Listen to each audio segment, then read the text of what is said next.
Some people might see this as a bit of a hot potato when it comes to Meghan Markle. And as I've said many times before, when you really stop and think about it, if you're someone who could treat your own father that way at such a critical moment in his healthcare, sending someone in and allegedly having it recorded while he signs and agrees to a letter, you do have to question the level of cruelty involved, don't you? Honestly, it might have played out far better if she'd simply left it alone. Ignoring it altogether would probably have reflected much more positively. That said, whatever Meghan does, there always seem to be people around her, people I've mentioned in previous videos, who are more than willing to exploit and use her. And perhaps that's because she doesn't fully grasp that she's now little more than front-page fodder. Call it paparazzi frenzy, media circus, whatever label you prefer. What's particularly interesting is that she knows she can still generate that level of attention.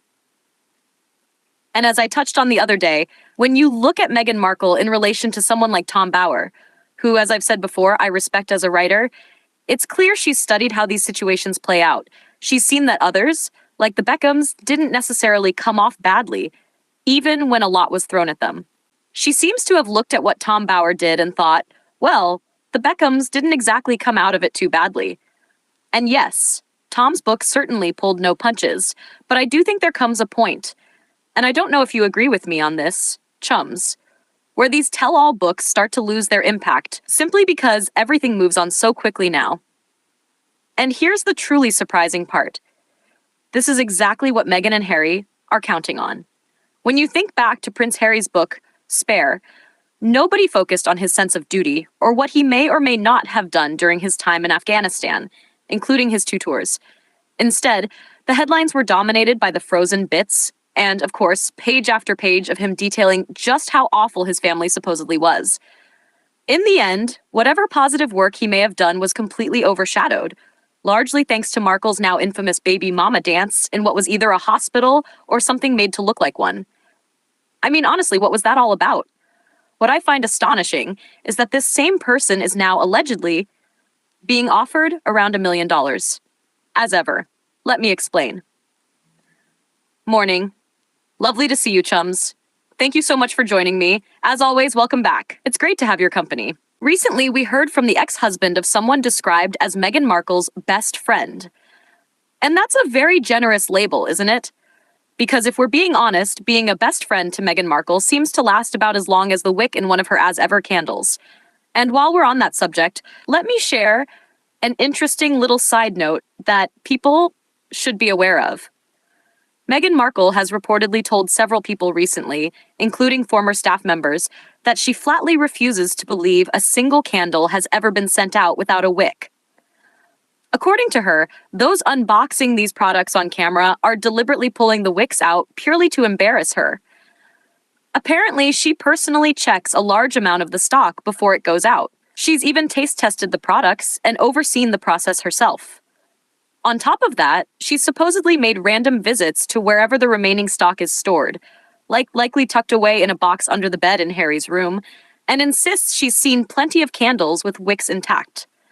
So, in her view, the candles absolutely do have wicks. Any claims to the contrary are simply down to bitterness, people rooting for failure, and others wanting what she likes to call a seat at the table, a phrase we've all grown rather fond of, haven't we? But here's the thing. This former friend, Jessica Mulroney, was cut loose over what, when you really think about it, was a fairly minor issue. And this has always been my view, right, chums? I don't believe Meghan Markle drops people based on what they've already done. It's more about what you might be able to do for her, or how useful you're likely to be going forward. I'll give you an example. I have a friend in the theater world who recently realized that a couple of people she thought were friends were suddenly being rather unkind. She couldn't understand why. And I said to her, "Don't be daft. You're doing incredibly well, and they're frustrated that they can no longer benefit from your success. Can't hitch a ride on your coattails anymore. So now, you're out. You're no longer part of the circle. You're simply not useful to them." Now, where this really starts to get interesting is the claim that Jessica has allegedly been offered around $1 million to write a tell-all book. I don't know about you, chums, but the only parts I'd genuinely be curious about would be her perspective on the controversy surrounding the royal wedding. That carefully orchestrated version of events that Meghan presented, whether you see it as a second or even a third wedding, depending on your view.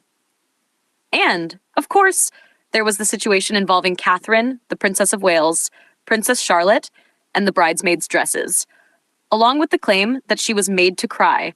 I know where my belief lies, because at the end of the day, we all know that simply didn't happen. Still, Jessica's version of events would certainly be worth hearing, especially since she's chosen to stay silent so far. That said, here's the reality as I see it. Jessica's book will not, in any meaningful way, damage the Markle image. 100%, it won't. It would take something far more significant than this, because people have largely stopped buying into these kinds of stories. The endless accounts of what she said, what she did, what he had on and on, it's become so over the top that it almost borders on parody. You read it and think, really? And the other thing to remember is this. Whatever claims are made about Meghan, she always has the option of firing back with a book of her own. We already know she was allegedly shopping around a divorce book, particularly after never taking legal action against Vanity Fair. If those claims had been completely false, she would have shut them down immediately, but she didn't. If all of that had been completely untrue, 100% false, she would have pushed back hard. But she didn't. And if you recall her interview with CBS, she very openly admitted that she had only scratched the surface when it came to discussing her own mental health journey. So whatever your personal view of Markle may be, believe me, she's constantly working behind the scenes. And nothing like this, not even a book from Jessica Mulroney, is going to make the slightest difference.